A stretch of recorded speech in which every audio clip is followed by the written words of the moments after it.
कल शाम के 5 बजे से अब तक क्या कार्रवाई है वो अभी तक किसी प्रशासनिक अधिकारी ने हमें जानकारी नहीं दी है। सरपंच तो इसमें दोषी है, 100% दोषी है। 17 नाम इसमें नामजद हैं। ये भी एक विफलता है प्रशासन की, उनका जो अपडेट आना चाहिए था अब तक आ जाना चाहिए था हमारे। गांव में कुछ महिलाओं के साथ अभद्र व्यवहार की भी खबरें आ रही हैं, उसके अंदर कितनी सच्चाई है? हमारा भाई की डेड बॉडी यहाँ पे रखी हुई है। आज उसको टू कोर्ट किया जाएगा, तब पुलिस एक्चुअल में कोर्ट को बताएगी कि हमने इसको गिरफ्तार किया है, इसने सरेंडर किया है। वे खड़े होकर अपने न्याय की मांग कर रहे हैं और आप अपने ऑफिस में बैठ के कॉफी पी रहे हैं।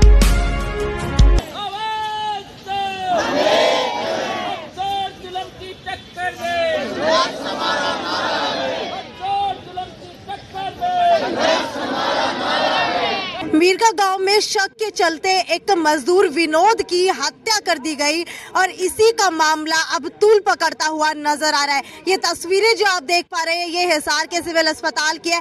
हालांकि इसके अंदर एक और चौंकाने वाला खुलासा हुआ है और खुलासा ये है कि सरपंच का भतीजा भी इसके अंदर शामिल था। जी हाँ, सरपंच के भतीजे का नाम इसके अंदर आ रहा है और हालांकि उसकी तरफ से कहा जा रहा है कि उसने सरेंडर किया है, लेकिन पुलिस जो है अरेस्ट बता रही है कि अरेस्ट किया है। हालांकि पता नहीं चल पाया है, लेकिन आपको बता दें कि कल तक 2 व्यक्तियों की गिरफ्तारी हुई थी। हालांकि डीएसपी अशोक की तरफ से कहा गया था कि 3 व्यक्तियों की गिरफ्तारी हो चुकी है और अगर आज की बात की जाए तो अब जो है पुलिस के ऊपर प्रेशर बनने लगा है और प्रेशर बनने के बाद अब खबर ये आ रही है कि 4 व्यक्तियों की गिरफ्तारी हो चुकी है, जिसके अंदर से एक सरपंच का भतीजा है। खैर, इस मामले के अंदर पूरी की पूरी अपडेट क्या है वो यहाँ पर मौजूद लोगों से जानने की कोशिश करेंगे और जो भी अपडेट है वो जानने के लिए यहाँ पर पहुंच चुके हैं। आपसे जानना चाहेंगे कि सरपंच के भतीजे की गिरफ्तारी की खबरें लगातार आ रही हैं, इसके अंदर कितनी सच्चाई है? सच्चाई है, इसमें कोई दुराई नहीं, क्योंकि साथ था वो। और अभी वो जो सरपंच है, सरपंच की भी हम कार्रवाई करेंगे। अभी सरपंच की भी होगी कार्रवाई, क्योंकि सरपंच भी दोषी है इसमें। तो अभी जो 4 अभियुक्त हुए और बाकी मार को अभी बताया नहीं गया। 4 की हमारे पास अभी वो है बस। ठीक है, अभी आप बता रहे थे कि 4 लोग नहीं बल्कि 5 लोगों की गिरफ्तारी हुई है। कौन कौन है वो 5 लोग? क्लियर कर देता हूँ। 5 लोगों की गिरफ्तारी हुई है। 4 जो सामान्य वर्ग के आदमी हैं जिनके ऊपर SC ST एक्ट का पर्चा दर्ज है। एक जो ये लड़का जो सरपंच का जो भतीजा बताया जा रहा है विजय, उसकी गिरफ्तारी हुई है। वो SC कैटेगरी से आता है, इसी जाति से आता है, पीड़ित की जाति से आता है, तो वो भी गिरफ्तार किया गया है। परंतु अभी तक कोर्ट में 2 लोगों को पेश किया गया है जिनको ऑन पेपर इन कोर्ट किया गया है और 3 लोगों को आज कोर्ट किए जाने की बात है। 5 लोगों का हमारे पास संदेश है ऑफिशियली। उसके बाद अब कल शाम के 5 बजे से अब तक क्या कार्रवाई है वो अभी तक किसी प्रशासनिक अधिकारी ने हमें जानकारी नहीं दी है। आज 11 बजे का ये कहा गया था कि जो 3 लोग गिरफ्तार हुए थे कल देर शाम तक, उनको आज ट्रू कोर्ट किया जाएगा। तो कुल 5 लोग हो जाएंगे, जिसमें 4 जो सामान्य वर्ग के लोग हैं और एक ये सरपंच का भतीजा है। सरपंच का इसमें जो है जो हमारी साथी जो हैं जो घायल हैं वो अभी कुछ मेडिकल कॉन्सिक्वेंसेज हैं, कुछ हद तक उन्होंने अपने बयान नोट करवा दिए हैं, कुछ नाम उन्होंने और बता दिए हैं। जैसे जैसे उनको नाम याद आते जा रहे हैं, एक सप्लीमेंट्री शुरू में जो FIR आप देख रहे हैं उसमें 7 नाम थे, क्योंकि वो बहुत डरे हुए लोग थे। बहुत मारपीट ज़्यादा हो रखी थी, वो बहुत डर में थे, तो उन्होंने शुरू की जो प्राइमरी अपने बयान दिया उसमें 7 लोगों का नाम दिया। परंतु जैसे ही वो थोड़ा सा इलाज उनका हुआ, अगले दिन तक थोड़ा ठीक हो, उनका मेंटल हेल्थ भी ठीक हुई, थोड़ा उनका फिजिकल हेल्थ भी ठीक हुई, तो उन्होंने कुछ और लोगों को चिन्हित किया। तो कुल 17 नाम इसमें नामजद हैं, 17 नामजद आरोपी। आप लोगों को अब तक क्या जानकारी मिल पाई है कि सरपंच के भतीजे ने जो है सरेंडर किया है या फिर उनको अरेस्ट किया गया है? हमारी जानकारी के अनुसार, वैसे तो मैं इसमें आधिकारिक व्यक्ति नहीं इस बात को कहने के लिए, क्योंकि पुलिस बताएगी ये बात तो, परंतु हमारी जानकारी के अनुसार वो भाग रहा था, वो एक जगह पर छिपा हुआ था, उसको वहां से गिरफ्तार किया गया है। आज उसको टू कोर्ट किया जाएगा, तब पुलिस एक्चुअल में कोर्ट को बताएगी कि हमने इसको गिरफ्तार किया है, इसने सरेंडर किया है।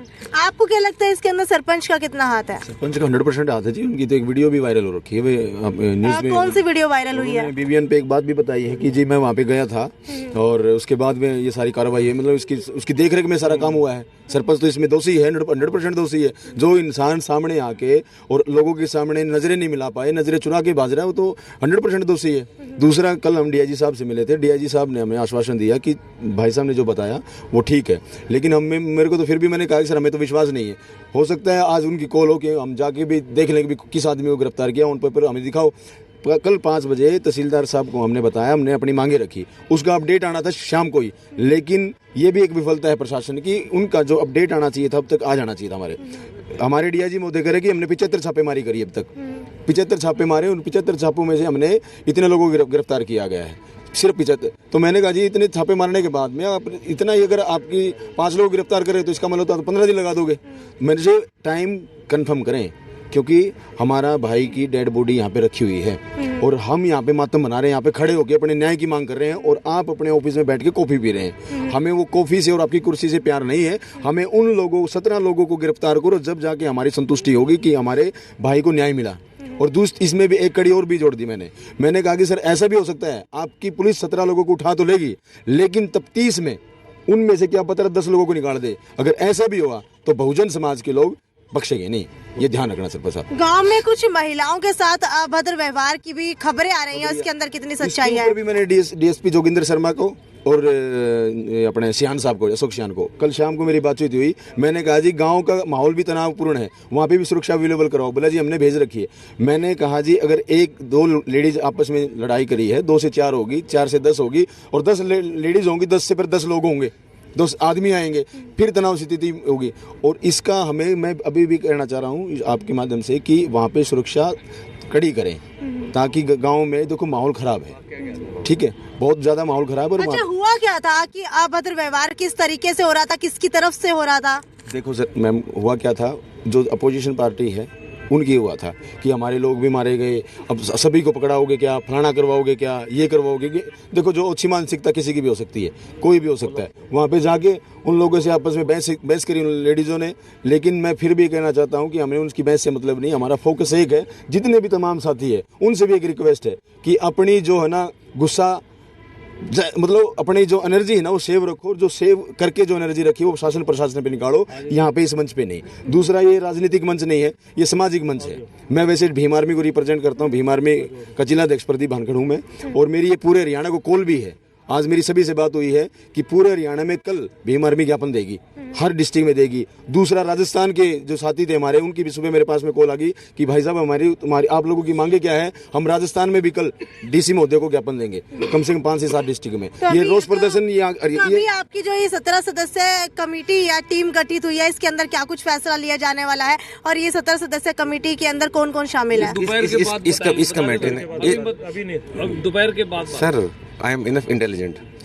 इस कमेटी ने कल का जो निर्णय लिया था, ये लिया था कि एक जो सारे समाज से सहमति करके एक मांग पत्र जो तैयार करके ऑन पेपर डिमांड जो है तहसीलदार महोदय को दी गई थी, जो एग्जीक्यूटिव मजिस्ट्रेट है इस पूरे घटनाक्रम के लिए, जो एग्जीक्यूटिव मजिस्ट्रेट लगाए उनको दे दिया है, हमने लिखित में दे दिया है कि ये हमारी मांग है, ताकि फ्लक्चुएशन ना हो डिमांड्स में, ऑन पेपर दे दिया है। उसके बाद समिति ने निर्णय किया था समाज के कहने से, सहयोग से, कि हम अंतिम संस्कार नहीं करने जा रहे हैं। हम अंतिम संस्कार जब तक नहीं करेंगे जब तक हमें 17 लोग टू कोर्ट गिरफ्तारी के वारंट नहीं दिखाए जाएंगे, ये हमने कहा था। अब ये 2 मांगे हैं और 17 सदस्यीय कमेटी इस व्यवस्था को बनाए रखेगी। खासतौर पे जो इस कमेटी में वकील हैं वो इसके लीगल पर्सपेक्टिव देखेंगे, कानूनी इसमें क्या प्रक्रिया चल रही है। जो इसमें यूथ लीडर्स हैं वो यूथ को मैनेज करेंगे। जो इसमें हमारे सोशल लीडर्स हैं, जो जैसे आपके पीछे काका जी बैठे हैं, और सारे जो सीनियर लीडर हैं, समाज के जो सीनियर लोग हैं, वो व्यवस्था को देखेंगे।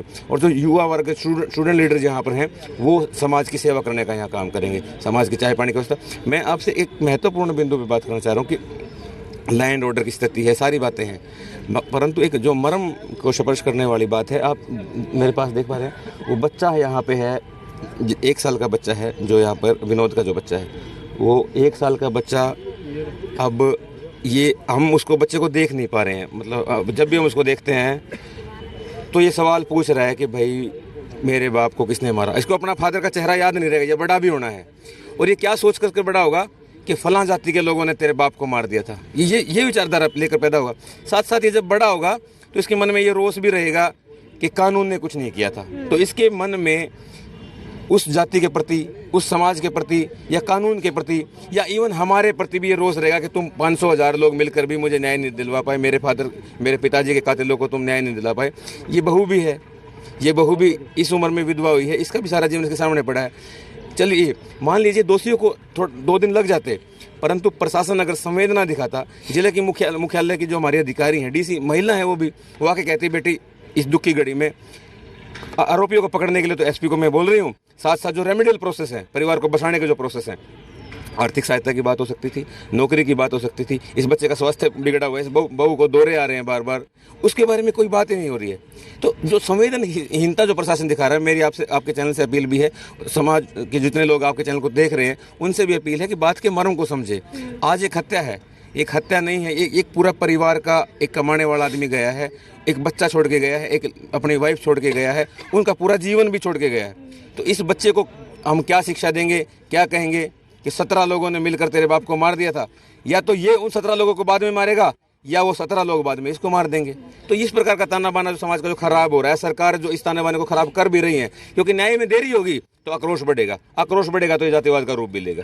बिल्कुल, आपको बता देते कि मीरका गांव के अंदर जातीय तनाव अब बढ़ने लगा है। हालांकि पुलिस के ऊपर प्रेशर बनने लगा है और परिवार की तरफ से कहा जा रहा है कि जब तक अंतिम संस्कार नहीं करेंगे तब तक 17 सदस्यीय कमेटी इसको हैंडल करेगी, और जब तक पुलिस जो है लगातार उन आरोपियों को पकड़ करके गिरफ्तार के वारंट नहीं दिखाती है तब तक अंतिम संस्कार नहीं किया जाएगा। हालांकि 3 दिन हो चुके हैं, ये परिवार वाले ऐसे ही बैठे हैं सिविल अस्पताल के अंदर, और सिर्फ हरियाणा ही नहीं बल्कि अब तो बातें आ रही हैं कि राजस्थान तक भी ये मामला फैलने लगा है। खैर, अब आगे देखने वाली बात यह है कि क्या कुछ इस मामले के अंदर बड़ा होने वाला है, और दोपहर बाद पता चलेगा कि 17 सदस्यीय कमेटी की तरफ से क्या फैसला लिया गया है। खैर, ये तो यहीं तक की खबर थी। ज्यादा से ज्यादा शेयर करते रहिए। मीरका गांव से जुड़ी हुई आपको सारी अप टू डेट देते रहेंगे। नमस्कार।